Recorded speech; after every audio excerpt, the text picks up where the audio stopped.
Hello and welcome. This is charlieTakes. Let's see what we have this week. Let's start.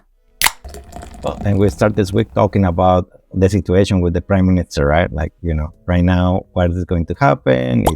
Is Sanae Takaichi going to be confirmed or not after the election, right?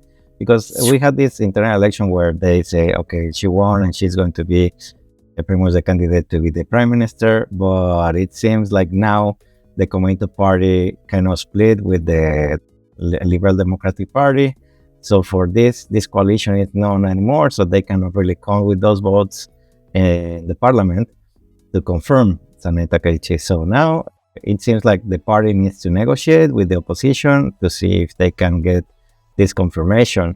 And for this, of course, it's negotiations, right? So there's some price to pay for this. So hopefully this price is not that big of a price to pay, especially not for regular people, right? So let's see what happens. Hopefully this is just to make the policy more, well, to gain more strength and be like a better policy for the economics. But let's see what happens. And good luck to Sanae Takaichi figuring out how to finish this confirmation and get the nomination finally. Well, let's see what happens. And that's it. Okay, and now talking about economics, I guess. There's this big acquisition that happened. Well, it's not acquisition.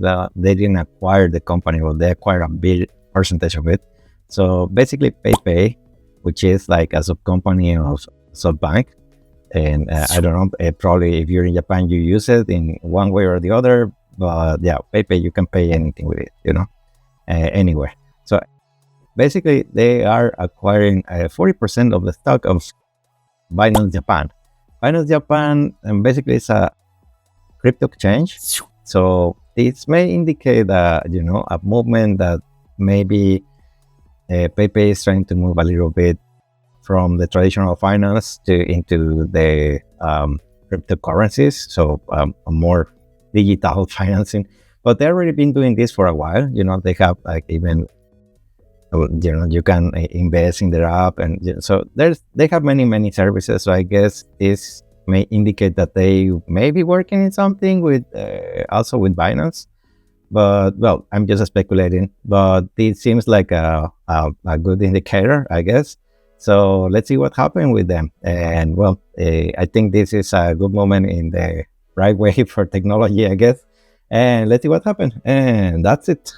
Okay, now imagine you're in the supermarket getting your groceries for dinner, just checking around, and all of a sudden a bear right next to you. So basically that happened in Gunma, and this happened to two men in their around 70s. Basically the bear seems like he kind of pushed them away, so they're fine. They just got injured with that, and fortunately nobody died. But then after that, then the manager looked at the bear, and then the bear looked at him, and he said, like, it seems like the bear was just confused, like didn't even look for food or anything like that. Like he was just guessing, like, oh, maybe he was feeling like, oh, I got here and what I'm doing here, So fortunately, the bear was there for like 10-15 minutes and then flew away. But in this case, everybody's fine. But there has been other cases where there have been some reports of bear attacks where maybe basically the people die on that. So just be careful and be aware of especially on these areas. The police sometimes, spread the news about if there is some bear or not. So just lock the doors, be secure. So just be careful. And that's it. And now talking about the Nobel Prize. Another one that Donald Trump did one, not that one. We're talking about two Nobel Prize for Japanese people. The first one is for Sakaguchi Shima. He is from the University of Osaka. And he won the medical Nobel Prize because of the work that he has been doing with T cells. And the second Nobel Prize was for Kitagawa Susumu. He is from the Kyoto University, and basically he won in the area of chemistry, and it was because of the advancements that he has in mental organic frameworks. So congrats to both of them. Japanese people should be very, very proud of them. I think, even I am very proud of them. So let's continue with this good research and investigation and growing the science in Japan and the world as well. And let's see what the future awaits for us.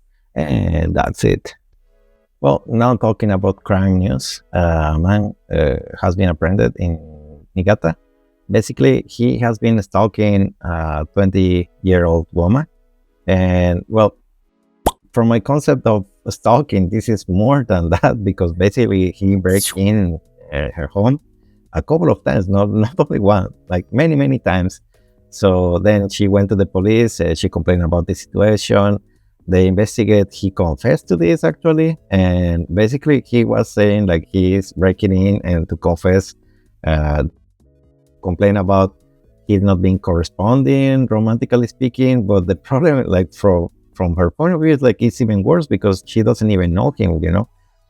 So this is kind of the situation, and the police apprehended him because there's this stalking prevention act that I didn't even know that this existed. But yeah, the police using this apprehended him because they also think that he has probably committed other crimes related to this situation. So now they're investigating. It's very good that police took action under these circumstances, and we're not hearing a worse thing that happened. So good for this, and that's it.